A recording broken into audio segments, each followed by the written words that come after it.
2025년도를 마감하는 마지막 주일 3부 예배입니다.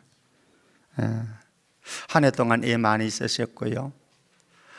그런데 마무리를 이렇게 하면서 한번 2025년도를 되돌아봅니다.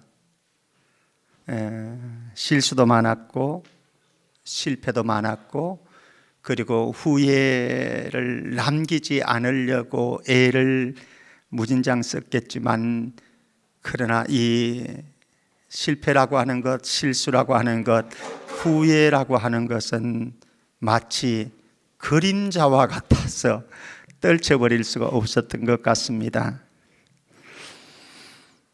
그러면은 피할 수 없는 실수와 실패이고 후회라고 한다면 인정하고 받아들이자. 인정하고 받아들이는데, 사실 우리가 살아가면서 이렇게 보면요, 했던 것도 후회되는 일 많고요, 안 했던 것에 대한 후회도 많이 남는 우리네 인생. 후회 없이 살아가는 사람은 한 사람도 없습니다. 그런데 우리가 기억할 사실이 있습니다. 우리의 실패도, 우리의 실수도, 우리의 후회도 인생의 마침표는 아니고 단지 쉼표에 불과하다. 그래서 잠시 쉬었다가 정신 바짝 차리고 새로운 출발할 수 있는 기회로 삼을 수 있는 은총이 있기를 축복합니다. 오늘 말씀 배경을 가지고 있는 예수님의 제자 공동체의 이야기입니다. 이들 모두 실패를, 실수를, 후회를 남겼습니다. 그리고 낙심하고 고향 땅으로 내려갔습니다. 옛 생활, 어부의 일을 하기 시작했습니다. 그런데 갈릴리 바다에서 옛 생활에 젖어 있는 그들에게 부활하신 예수님 찾아오셨습니다. 그리고 그들에게 떡과 물고기를 구워가지고 아침밥을 해주셨습니다. 그러면서 실패를 딛고 다시 일어나서 새 출발할 수 있도록 어깨를 두들겨 주시고 엉덩이 툭 쳐주시는 주님을 만나게 되어지는데, 2025년도를 돌아보면은 제가 그러했고 여러분들이 그러했을 것인데, 부활하신 주님, 지금도 살아계신 주님이 우리에게 찾아오셔서 우리의 어깨를 두들겨 주시면서 히프를 쳐주시면서 새 출발시키는 은혜가 오늘 이 시간 마지막 예배를 드리는 송구영신 예배는 있지만은요, 주일 3부 예배를 드리는 우리 모두에게 임하기를 주의 이름으로 축복합니다. 자, 그 현장으로 한번 가보십시다. 3번의 실패를 했던 베드로, 예수님 나 모른다 딱 잡아떼었던 베드로에게 예수님께서는 아침 식사를 제공해 주시고 베드로에게 3번의 질문을 던지면서 사랑 고백을 이끌어내고 계십니다. 이 사랑 고백을 이끌어내시는 이 3번의 질문은 결국은 실패를 만회할 수 있는 기회 제공이다. 저와 여러분들도 실수를 많이 했는데 오늘 그 실패와 실수를 만회하는, 그리고 새 출발하는 기회로 삼았으면 좋겠습니다. 한번 보면요, 15절에서 17절 말씀에 보면은 3번의 예수님의 질문이 나오고 3번의 베드로의 사랑 고백이 나옵니다. 왜 이렇게 하는가? 베드로는 사랑의 실패자였기 때문에, 그 사랑을 다시 회복시키는 작업을 하십니다. 15절 말씀에 보면요, 예수님이 이렇게 질문을 하십니다. 요한의 아들 시몬아, 너가 이 사람들보다 나를 더 사랑하느냐? 베드로는 대답합니다. 주님, 그러하나이다. 내가 주님을 사랑하는 줄 주님께서 알고 계시지 않습니까? 예수님 그에게 사명을 주십니다. 내 어린 양을 먹여라. 두 번째 예수님은 또다시 질문을 합니다. 동일한 질문입니다. 16절 말씀 보면은 요한의 아들 시몬아, 너가 나를 사랑하느냐? 우리 같이 읽습니다. 안 되겠네요. 저하고 원고가 조금 다르니까 주님 그러하나이다. 내가 주님을 사랑하는 줄 주님께서 알고 계십니다. 예수님 사명 다시 주십니다. 내 양을 치라. 예수님 다시 세 번째 질문을, 동일한 질문을 하십니다. 요한의 아들 시몬아, 내가 나를 사랑하느냐? 주님 모든 것을 아시오매 내가 주님을 사랑하는 줄을 주님께서 아시나이다. 내 양을 먹여라. 참 우리에게 다가오시는 주님을 보게 되어집니다. 베드로 예수님을 배반했잖아요. 실패했잖아요. 실수했잖아요. 그러면은 우리 같으면은 여러분들의 남편이, 여러분들의 자녀들이 이렇게 배신했다고 생각들고, 그리고 실패하고 실수했다고 생각하면은 우리는 날카로워졌을 겁니다. 그래서 이런저런 말을 퍼부었을 겁니다. 그런데 예수님은 책망도 하지 않고 꾸짖지도 아니하시고 오히려 목양의 사명을 다시 베드로에게 부여해 주시는 좋으신 주님. 그런데 이렇게 목양의 사명을 다시 사역을 할 수 있도록 하시고 사명을 부여해 주시는데, 이 사역보다 사명보다 더 중요한 것이 있습니다. 그것은 무엇인가? 잃어버린 사랑을 회복하는 일입니다. 우리가 사역을 하는 것보다, 일을 하는 것보다 사명을 감당해 나가는 데서 아주 중요한 것, 잃어버렸던 사랑을 회복하는 것.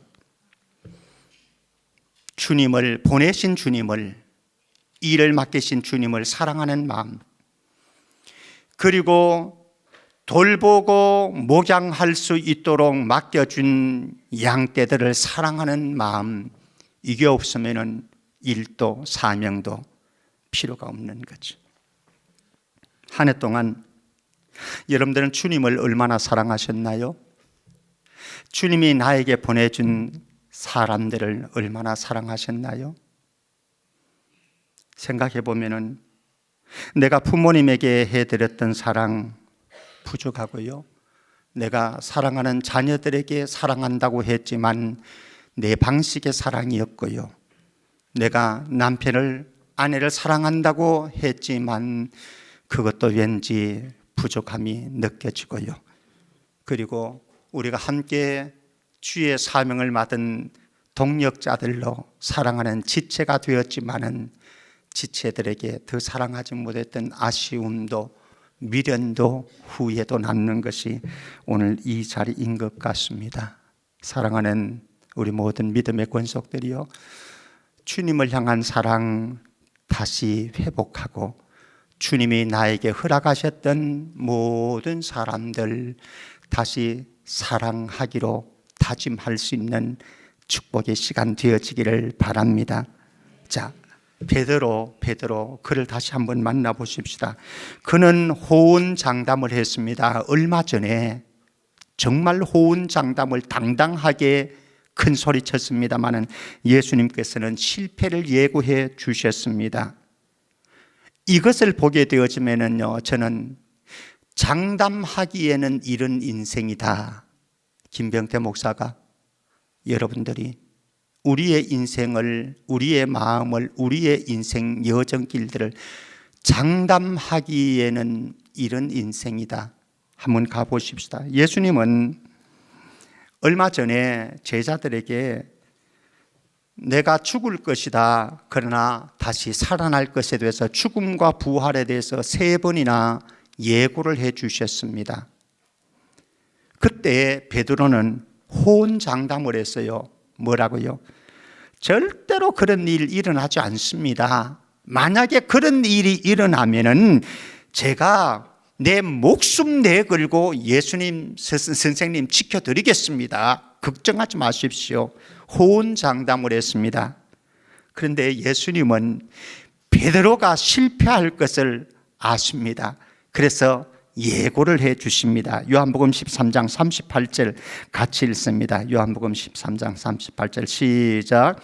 예수께서 대답하시되 내가 나를 위하여 내 목숨을 버리겠느냐? 내가 진실로 진실로 내게 이르노니 닭 울기 전에 내가 3번 나를 부인할 거다. 큰 소리 쳤습니다. 호언장담을 했습니다. 그럴듯한 척 했습니다마는 누가 장담할 수 있겠습니까? 저와 여러분들이, 그렇죠? 베드로는 가슴 사무친 후회를 하게 되어집니다. 누가복음 22장 60절에서 62절 말씀 보면요, 가슴 사무친 후에 예수님께서 그렇게 예고를 하셨는데도 불구하고, 경고를 하셨음에도 불구하고 그는 천추의 한을 남기는 후회를 남겼습니다. 생각해 보면은 베드로처럼 저와 여러분들도 별 수 없는 존재이다. 정말 별 수 없는 존재이다. 한번 현장 가볼까요? 누가복음 22장 60절에서 62절입니다. 제가 60절 읽겠습니다. 베드로가 이르되 이 사람아, 나는 내가 하는 말을 알지 못하노라 하고 아직 말하고 있을 때에, 베드로가 세 번째 부인하는 내용입니다. 세 번 예수님을 부인했습니다. 그럴 때에 닭이 곧 울더라. 예수님의 말씀 그대로 실현되었습니다. 61절입니다. 주께서 돌이켜 베드로를 보시니 베드로가 주의 말씀 곧 오늘 닭 울기 전에 내가 세 번 나를 부인하리라 하심이 생각났어. 62절 같이요. 시작. 밖에 나가서 심히 통곡했더라. 얼마 전에 호언장담하고 큰 소리 쳤습니다. 그렇지만 베드로는 매서운 실패의 현실 앞에 무릎 꿇고 말았습니다. 어쩌면 저와 여러분들의 모습이 아니겠는가. 당당하게 2025년도를 출발했습니다. 그리고 할 수 있을 거라고 생각했습니다. 무엇인가 해낼 거라고 생각했습니다. 근데 2025년도 12월 마지막 주일 이 시간 예배하는 내 모습을 보면은 여전히 우리는 실패의 현실 앞에 나약하게 무릎을 꿇고 이것저것 후에 남기고 밖에 나가 심히 통곡하였던 베드로와 별반 다를 것 없는 인생인 것 같습니다. 그래서 저와 여러분들이 살아가면서 두 가지 경계해야 될 사실이 있는 것 같습니다. 첫 번째는 자신을 너무 과신하지 말자. 자신을 너무 과신하지 말자. 왜 그렇습니까? 내가 그렇게 믿을 만한 존재가 못 된다라고 하는 겁니다. 내가 큰 소리는 뻥뻥 치지만은, 호언장담하지만, 그러나 내가 그렇게 믿을 만한 존재가 못 된다. 두 번째, 다른 사람의 실패를 인정하고 용납하면서 살아가자라고 하는 겁니다. 왜 그렇습니까? 나도 실패했고, 나도 실수했고, 나도 후회하는 인생이기 때문에 다른 사람을 실수하고 실패하고 우리가 보기에 때로는 꼴 사나운 일들이 있을지라도 용납하자. 나도 별반 다를 인생이 아니니까. 그런 은혜가 우리 모든 성도들에게 찾아오기를 주의 이름으로 축복합니다. 그렇게 예수님은 실패를 만회할 수 있는 기회를 베드로에게 제공해 주셨습니다. 혹시 여러분들 가운데 실패를 했고 실수를 했고 후회와 미련을 남기시는 분들이, 남는 분들이 있을지라도 베드로를 찾아주시는 그 주님이 여러분들의 주님인 줄 알고 우리 모두 새 출발할 수 있기를 축복합니다. 그러면서 우리 기억할 사실이 있습니다. 후회를 넘어서 또 다른 시작으로 나아가자라고 하는 거예요. 후회를, 미련에 여기에 주저앉아 있지 말고 새로운 새 출발로, 시작 시점으로 삼자라고 하는 겁니다. 부끄러운 실패자 우리는 베드로를 봅니다. 너무너무 부끄럽지요. 정말 수제자로서 최고의 믿음을 가지고 있는 척하면서, 그리고 호언장담을 하고 큰 소리를 쳤지만 배신자의 천추의 한을 남기는 실패자, 패배자, 후회를 그는 남겼습니다. 그런데 예수님은 베드로가 죄책감에 부끄러움에 쌓여 있는 그의 마음을 어루만지고 다시 새롭게 출발할 수 있도록 소명을 허락하시고 제 사명을 부여하시는 장면을 우리는 보게 되어집니다. 한번 18절 19절 말씀 보십시다. 18절 제가 보겠습니다. 18절입니다. 내가 진실로 진실로 내게 이르노니, 예수님의 말씀입니다. 내가 젊어서는 스스로 띠띠고 원하는 곳으로 다녔거니와 늙어서는 내 팔을 벌리리니 남이 내게 띠띠우고 원하지 아니하는 곳으로 데려가리라. 이 말씀을 하시면 베드로가 어떠한 죽음으로 하나님께 영광을 돌릴 것을 가리키심이러라. 이 말씀을 하시고 베드로에게 이르시되 같이요 나를 따르라 하시니 사명을 주십니다. 사실 베드로만 이렇게 했습니까? 18절 말씀 보면은 젊은 날은 자기 원하는 대로 살기를 원하죠. 왜? 자신감 있으니까, 혈기가 있으니까, 당당하니까 자기 주도적인 삶을 살아갑니다. 그런데 늙은 날에는 남에게 이끌리는 삶을 살 것이다. 그런데 남에게 이끌리는 삶을 살아가는데 무엇입니까? 내가 원하는 길이 아닙니다. 내가 원하는 삶이 아닐 수 있습니다. 사실 우리는 힘이 있다고 생각할 때는 당당하게 우리는 내가 원하는 길, 내가 좋아하는 길들을 찾아갑니다. 자기 주도적인 인생을 경영하려고 합니다. 그런데 세월이 흘러가면서 조금씩 껍질이 벗겨집니다. 깨어집니다. 그러면서 내가 주도하는 인생이 아니라 누군가가 나를 이끌어가는 인생을 살아가게 되어지는데, 누군가가 나를 이끄는 그 삶은 내가 원하지 않는 삶일 수 있습니다. 그러나 이것이 내가 베드로가 원하지 않는 삶인 죽음일지라도 이것이 하나님의 영광이 될 수도 있습니다.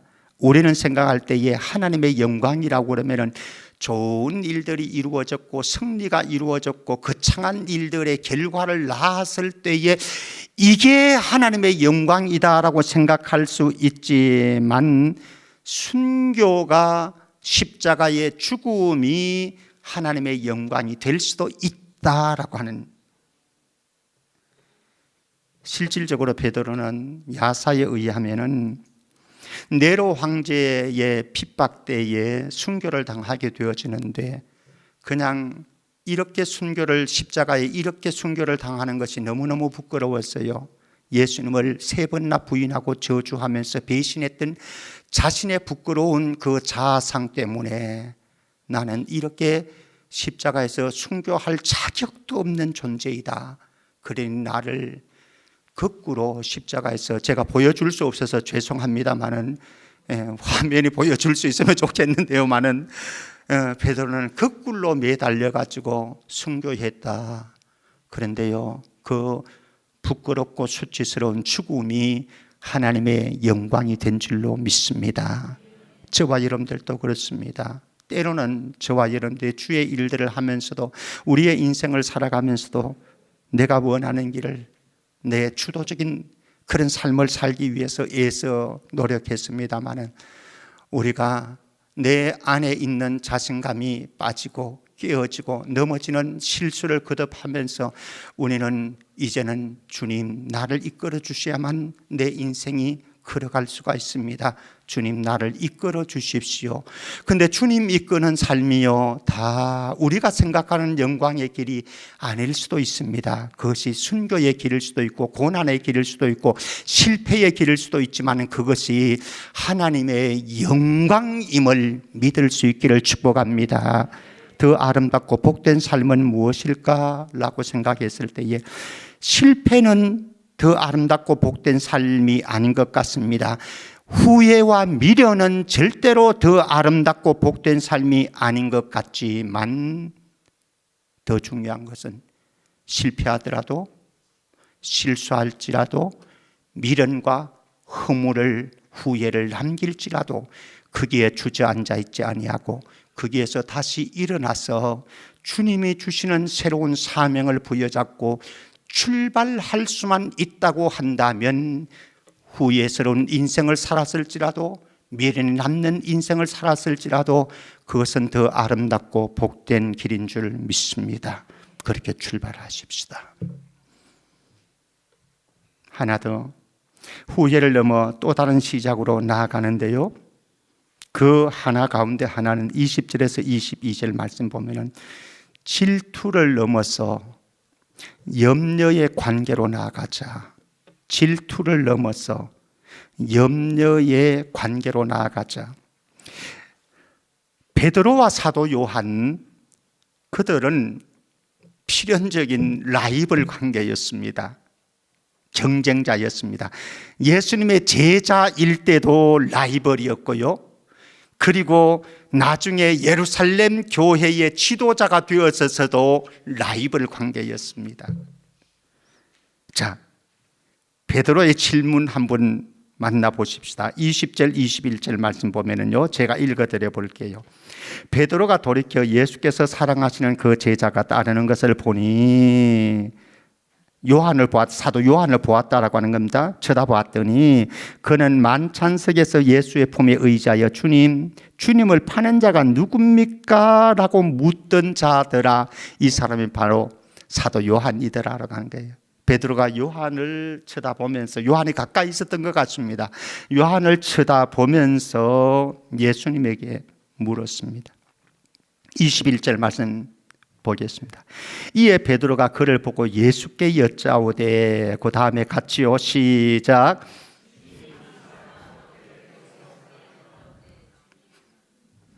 끝났습니다. 주님, 이 사람은, 예수님이 사랑하는 그 제자 사도 요한은 앞으로 어떻게 되겠습니까?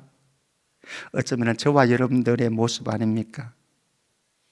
저와 여러분들의 질문 아닙니까? 저 사람은 어떻게 됐지요? 나는 이렇게 순교해야 되는데 저 사람은 어떻게 될까요? 예수님 대답하십니다. 22절 같이요. 22절 시작. 예수께서 이러시되 내가 올 때까지 그를 머물게 하고자 할지라도 내게 무슨 상관이냐? 너는 나를 따르라 하시더라. 이게 무슨 말씀인가 하면요, 사도 요한의 미래를 내가 묻는데, 사도 요한을 너는 순교를 할 것인데 사도 요한을 내가 다시 재림할 때까지 남겨줄지라도 너가 뭔 상관인데, 너는 네 일 해라. 그를 데려가시든 순교를 너처럼 당하게 하든 아니면 내가 재림할 동안 그를 남겨두든 간에 그거는 내 소관이다, 내 주권이다. 사랑하는 성도 여러분, 저와 여러분들이 함께 동역하는 사람들이, 이 사람이 이렇게 하든 저렇게 하든, 이렇게 되든 저렇게 되든 주님의 주권인 줄 인정하시기를 바랍니다. 그러니까 비교할 것도 없어요. 그 사람 어떻게 될까 쳐다볼 것도 없어요. 저 사람 왜 저렇게 하지? 이렇게 말할 가치가 없어요.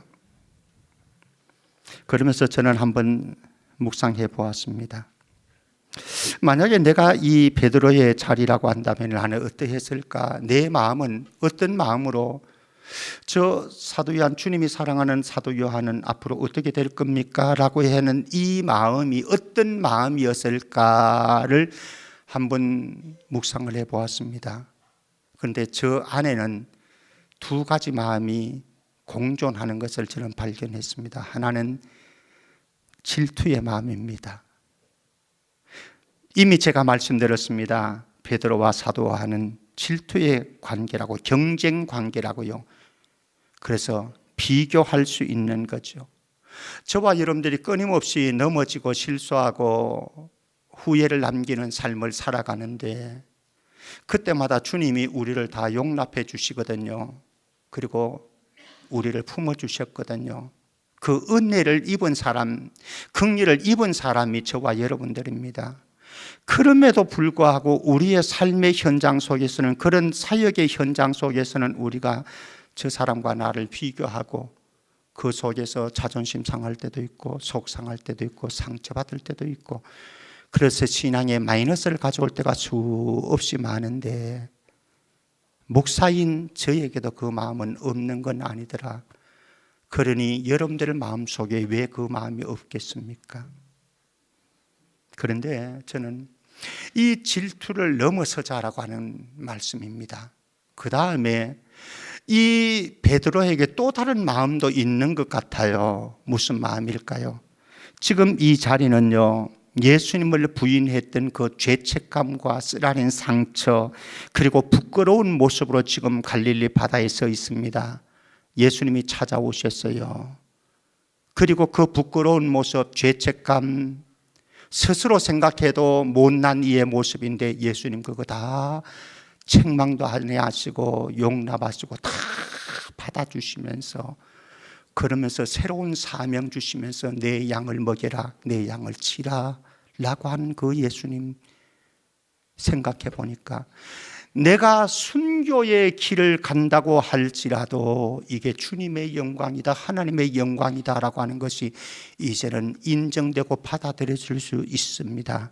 그래서 베드로는 순교의 길을, 죽음의 길을 마다하지 아니하고 사도행전에 보면은 출발하게 되어집니다. 이 은혜와 긍휼의 여기심을 받았던 이 베드로의 가슴에는 질투를 넘어서 요한을 염려하는 마음도 그에게는 있었을 것이다 라고 하는 거예요.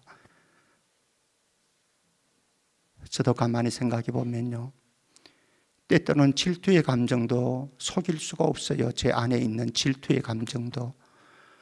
근데 한편으로는 주님의 은혜가 있기 때문에, 주님의 사랑이 있기 때문에 이런 염려의 마음도 내 속에 가득함을 보게 되어집니다. 공존하는 두 마음. 사랑하는 성도 여러분, 2002년도에 우리가 질투의 마음으로 경쟁에, 비교에 늪에서 힘들었다고 한다면, 이것을 뛰어넘어서 2026년도에는 우리 모두가 염려하는 관계로 치닫고 주님이 우리에게 주시는 새로운 사명에만 집중할 수 있는 은혜가 있기를 축복합니다. 말씀 맺겠습니다.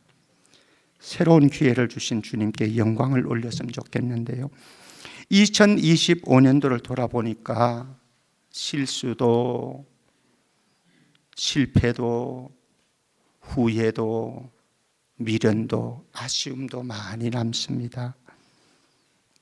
그러나 주님은 이것을 새 출발의 기회로 주시는 줄 믿습니다.